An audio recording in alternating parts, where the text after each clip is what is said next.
I also want to tell Kenyans that the biggest existential threat to Kenya's declining economy and democracy and freedom of speech, freedom of expression, freedom of political affiliation and growth is Uhuru Kenyatta, because he is on the driver's seat.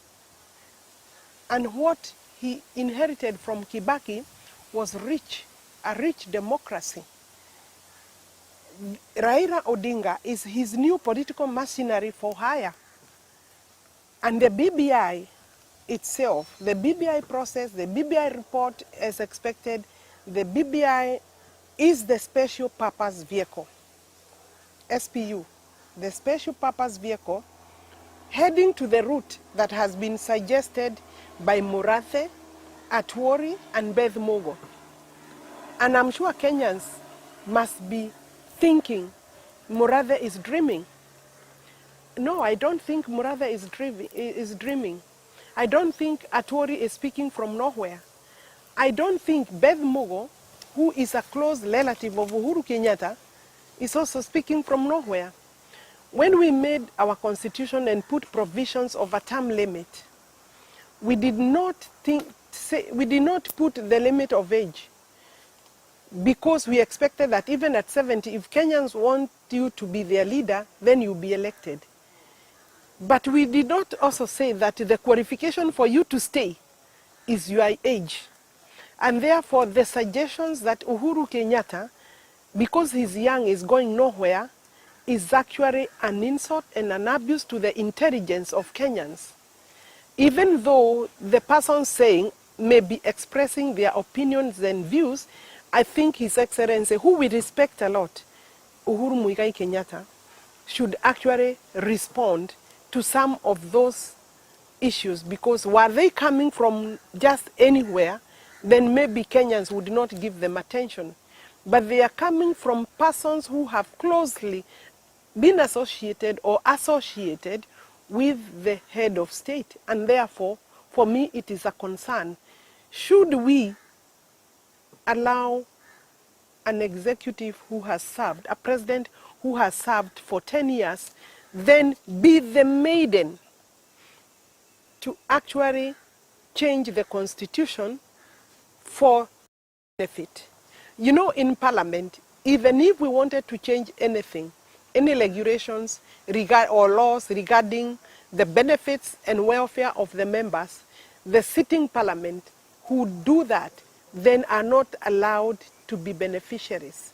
And therefore, were we even to change the constitution and put in the provisions of a prime minister, my honest view is that Uhuru Muigai Kenyatta cannot then be allowed and should not agree to be drawn into that arena where then he would be a candidate. We cannot go the 1992 route. When we changed the Section 2A, we failed to also determine whether President Moi should run or not, and we left it open. If then Kenyans were to go that route of changing the constitution, we must also proscribe, we must also reject and put a provision that will bar a president who has served for this period from running for any office that has executive powers or otherwise of this country. Otherwise, Kenyans will have worked tirelessly in vain during the clamor for democracy and multi-party freedom. And definitely, if this country then goes the route of thinking the Murathe way, then this particular year will be harder than 2019, even as we wish Kenyans a better year, because the agenda for 2020 seemed to have been set by Atwori, by Murathe, by Beth Mogo. Why would then the president not take off with an agenda for economic sparring of the country? Why can't we even put aside the BBI? So far, it has produced nothing. And you know, many of us actually agreed to support it when the report came. But it was returned back. And I mean, Kenyans are confused up to now why it was returned back. And for me, I think we should now actually just leave it completely and abandon it. Because if you think you have made a mistake, you don't have to dwell in the mistake. You don't have to live in the mistake. The constitutional framework, the document itself, is a result of serious deliberations by Kenyans. You remember, to reach where we reached in 2010, many people had died. Many people had lost their property. People had been detained in the clamor for a new constitutional dispensation. It was not about one person or two people. And therefore, from the word go, for two people to sit and say we greet each other, that is well enough. It's good. But release the process entirely to the masses, to all sectors of this country, and provide a clear, structured engagement mechanism. We don't have any. You cannot engage from a committee that has no legal background. If you want to sue that committee, you'll be having problems because you are unable to say they have gone against provision A or B or whatever. You know, for us to review and audit a constitution, do we not need maybe to audit and hear Kenyans first before we now create a committee that is also not representative? That committee was also appointed by His Excellency and Raila Odinga. You cannot do that for Kenya. And especially if the document you are talking about is the Constitution of Kenya that is supposed to bind all of us. So there are fears, yes, because I am aware, even looking at the prosecutions that are taking place today, unless you want to be dishonest, and Kenyans have gone a long way on the road of speaking the truth and speaking their mind.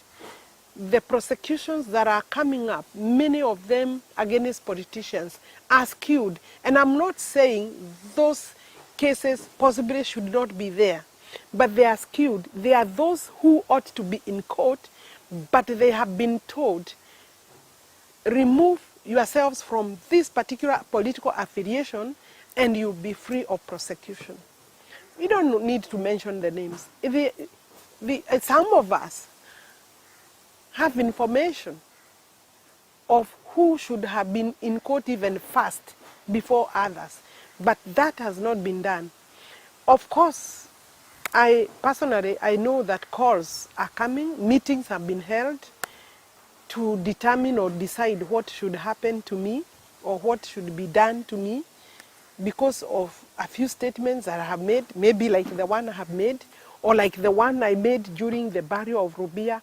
You know, it would be very bad if in a burial of Charles Rubia, you do not speak to the space of democracy, to the freedom of speech, to the freedom of political affiliation, political choices, knowing that, of course, choices have consequences. No problem.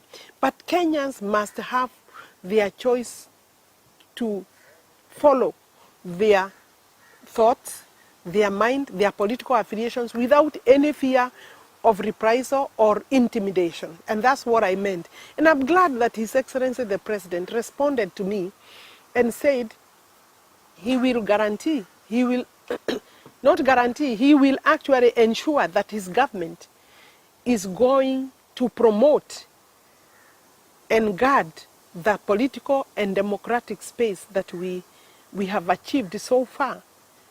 But I hope that also goes with the deeds. I know since then, one or two people have already been assigned, and they have told me, they have been assigned to fight me politically. And there have even been a candidate or candidates have been identified to fight me politically. And I made just a very innocent and meaningful statement. And really, if you cannot say that during the burial of Rubia, then I think then even going for that burial would be an action in vain. We even need to compensate the families on behalf of the departed.